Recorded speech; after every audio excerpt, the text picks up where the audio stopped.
I'm Roy Dickan, and I'm very happy to have Ben Heath with me today. He is the founder and CEO of Lead Guru. Ben, can you tell us a little bit about yourself and Lead Guru?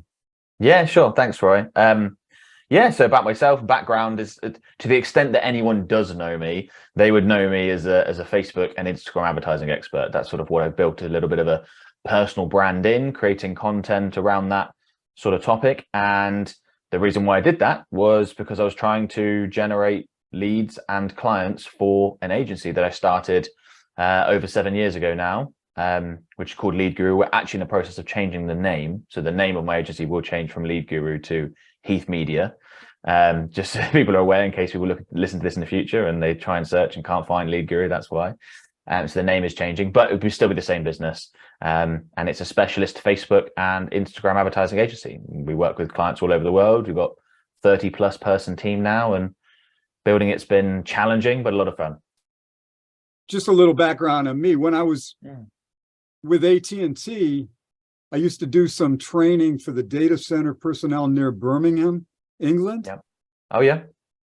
We say Birmingham over here. How do you say it over there? Birmingham would be said. Although someone from Birmingham would not have my accent, even though I only live about an hour's drive from Birmingham. But yeah, it would be a different accent, but yes, slightly different pronunciation.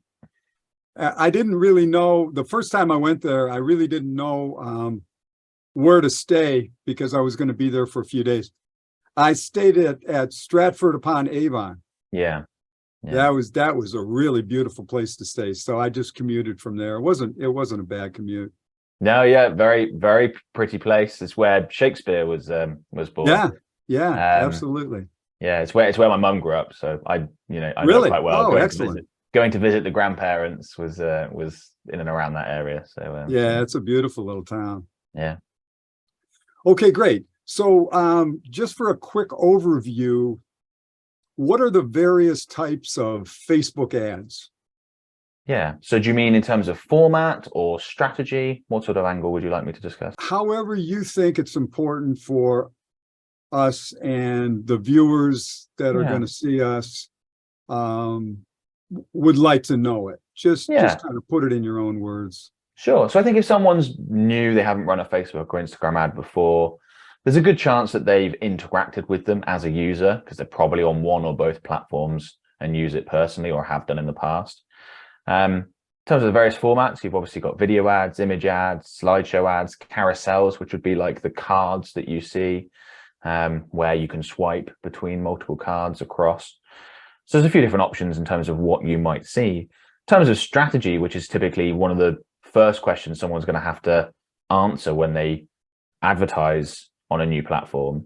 There's various different ways of going about things, and I'm a big advocate of using a different strategy that suits your particular business, your products and services. You need a different strategy to sell a $20 e-commerce product as you do to sell a $10,000 service. So there's sort of three main strategies that we use. We have variations of them, but the three main strategies that we would typically use is direct to offer. So that'd be where we directly advertise a product. You would put an ad in front of someone, hope they click on it, come through to your website and make a purchase or become a lead. Very, very simple, the sort of thing that people do all the time. We'd also have a lead magnet strategy where we'd put a step in between that process. So we'd be advertising a lead magnet, something free that's valuable, like a guide, a video training that teaches a target market how to do something that they want to know how to do. And then we would retarget those people with a secondary Facebook ad step to get them to make that purchase or become a lead.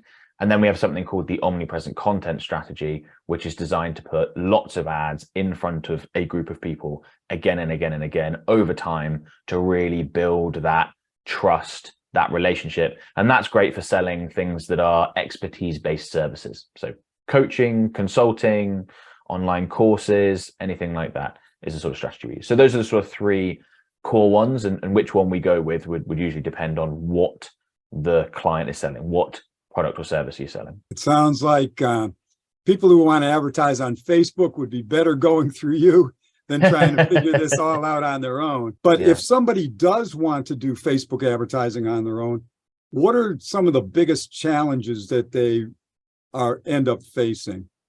Yeah. So I think the biggest thing is probably around mindset. So the first thing is obviously educate yourself. Um, it's quite easy to do that. I've got a YouTube channel where I produce a lot of Facebook and Instagram ads related content for free. You can go ahead and check out those videos, the tutorials there. Other people do the same thing. So if anyone was getting new, I'd say, look, just carve out a day, maybe 2 days, and just go and watch the top 10, 15 tutorials on YouTube that show you how to do this stuff. You'll gain a really good understanding to get you started from that.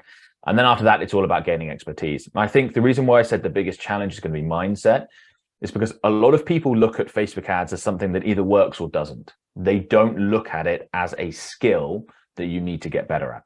So what people often do is they will watch a few YouTube videos, they will launch their ad campaign using that information, and then it won't work initially, and they will assume, okay, Facebook ads doesn't work, and they'll move on to something else. And that's the wrong way to looking at it.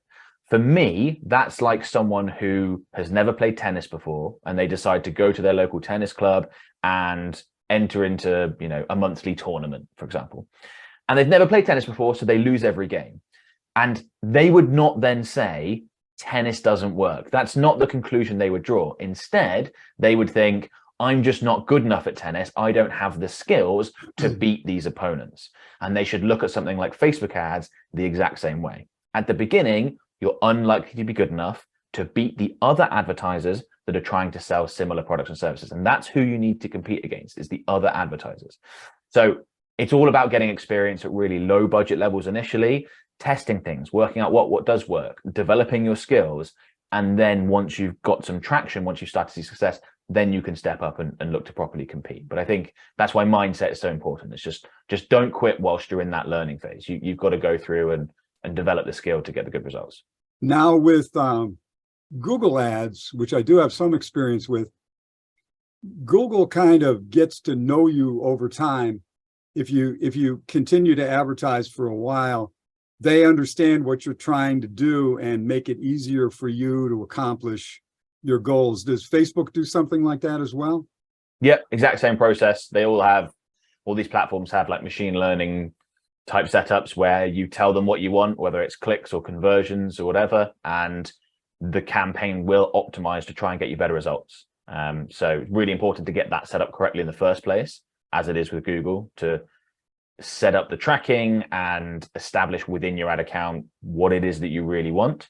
And then the campaign will be optimized around that. So Facebook will work out who to put your ads in front of, how many times to put your ads in front of them, what time of day, all those various elements that they can test to get you the best results possible according to what you've told them you want. Okay, good. Very, very similar to what Google does. Yeah.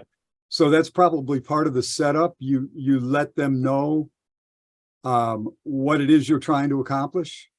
Absolutely. Yeah. And so I'm a big fan of using conversion campaigns.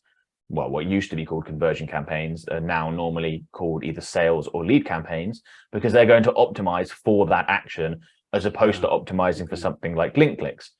Facebook is very good at getting you what you ask for. So if you set up a campaign incorrectly and ask for link clicks, they'll often get you a lot of traffic, but not a lot of that traffic will convert. So yeah, that's a really important part of the setup process. Excellent. Excellent. So what are some of the major factors that really come into whether you end up being successful? I'm sure you don't have to worry about this, but for anybody that really kind of wants to understand what it takes to be successful with Facebook, what are some of the things that really make a difference? Yeah. So two things that I always think are the core to getting it right with Facebook and Instagram ads is offers and ad creative.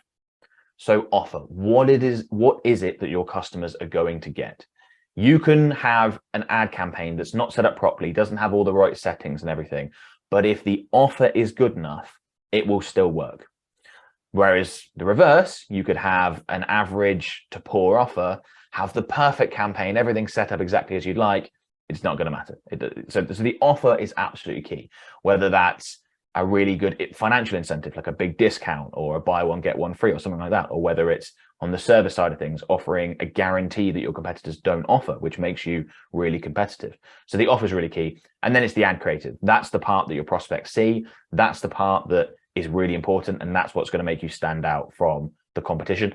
And Facebook and Instagram advertising is interruption advertising. They are not there to see ads. It's not like when you're searching on Google and you might be interested in what comes up and click on it.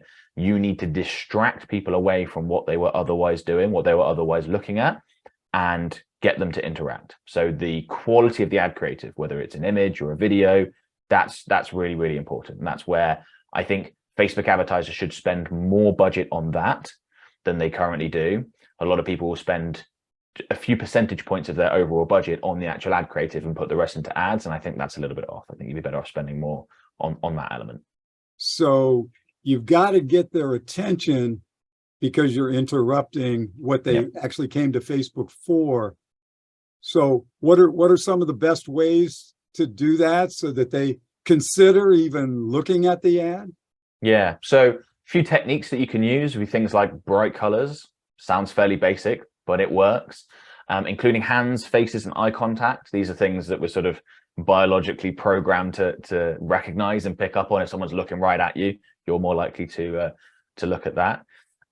So, you know, a few tips like that. Whenever you're using a more dynamic ad format like video, we like to start with some animated text. That movement is going to catch people's eye.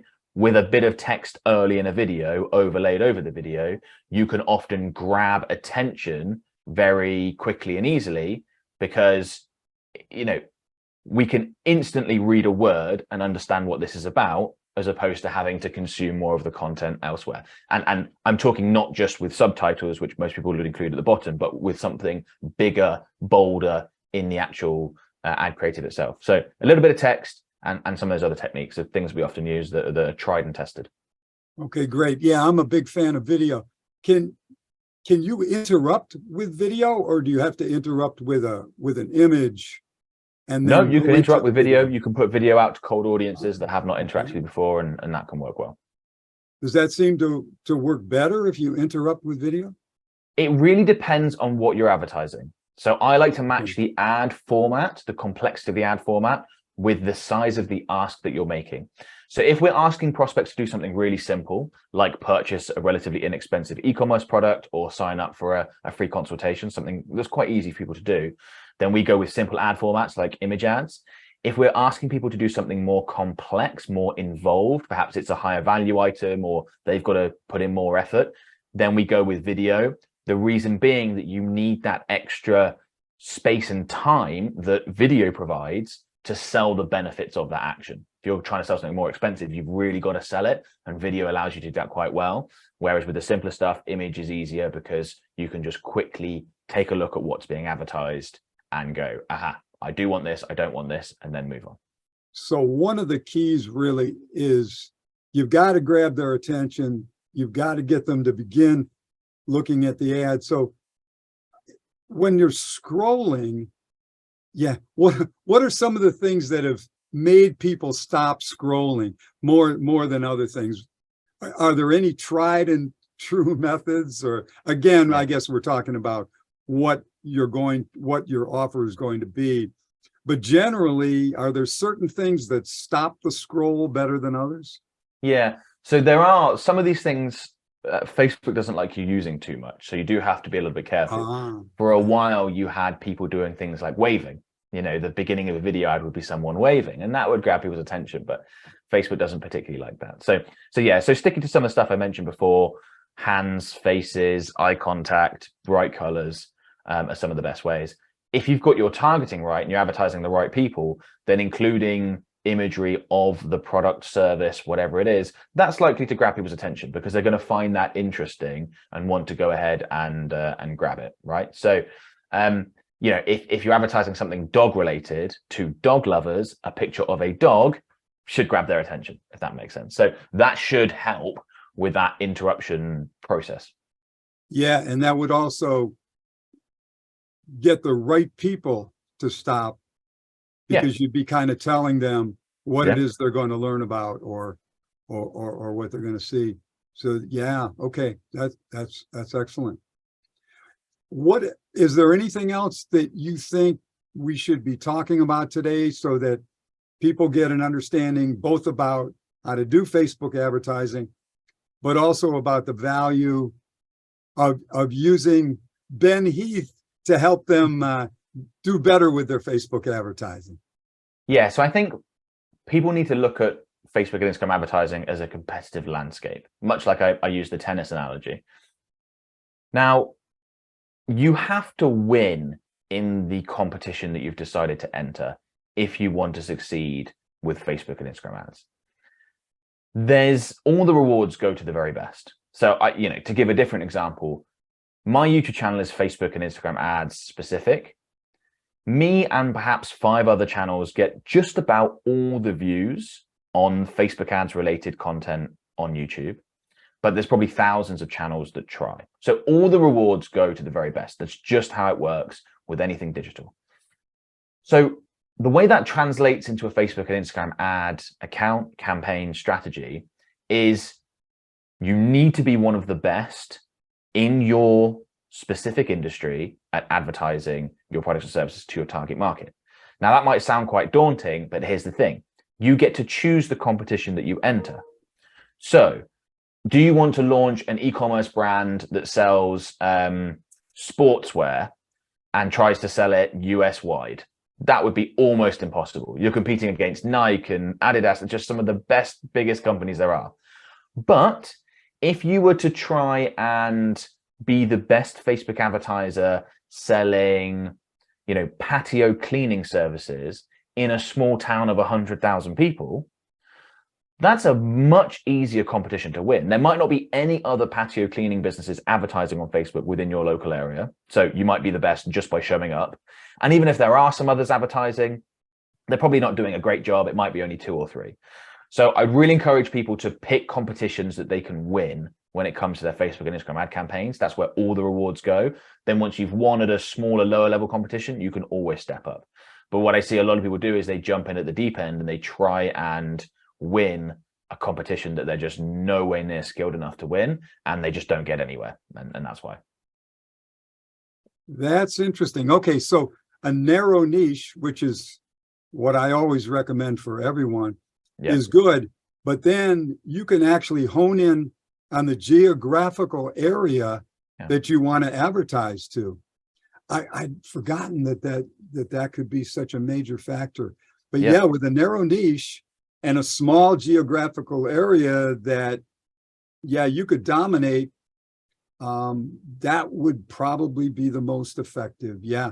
And I guess if you already know how to be one of the top 5 advertisers, then someone would be better off at least starting with you, if not continuing to use you for an extended period of time to make sure they got the results. Because if you're not getting the results, it's really just a waste of money.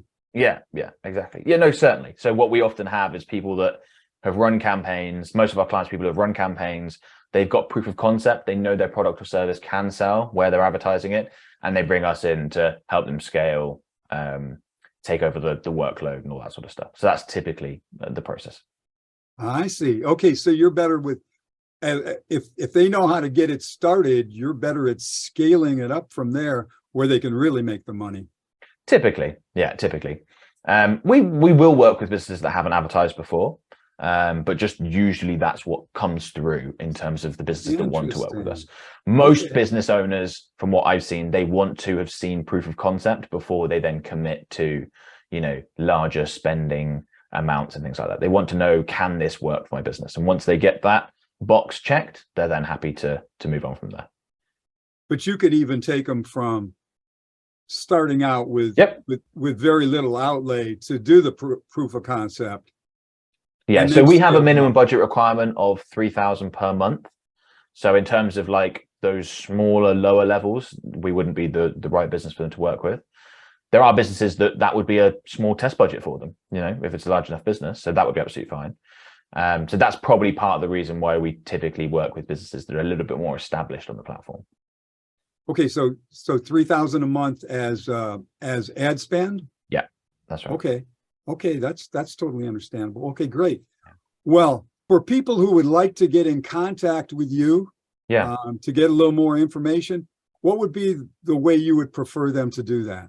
Yeah, so if they want to get in touch and find out what we offer and things like that, the best thing is going to be via our website, which is currently leadguru.co.uk.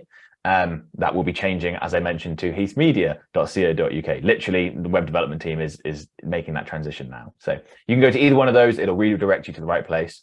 Obviously, if people want to find out free content and how to do all this stuff, then my YouTube channel, which you can just go onto YouTube and search for my name, Ben Heath, that'll pop up, and there's about 500 videos on there covering every aspect you could think of Facebook and Instagram advertising. So if you want to learn how to do it, that's the place to go. Yeah, I can personally tell you that I learn a lot from there. I'm a subscriber, as you probably know. Well, thank you so much, Ben. This has really been informative for me, and I hope it will be for many other people that see this video, either on my YouTube channel, possibly yours, or LinkedIn is where I would also put it. Yeah. Maybe they'll also see it on Facebook. But thank you very much. I sincerely appreciate getting in touch with you. Great. Well, thank you very much for having me. It's been good to talk, and hopefully I've said some things that can help a few people out. I hope so. It certainly is helping me. Thanks, Ben.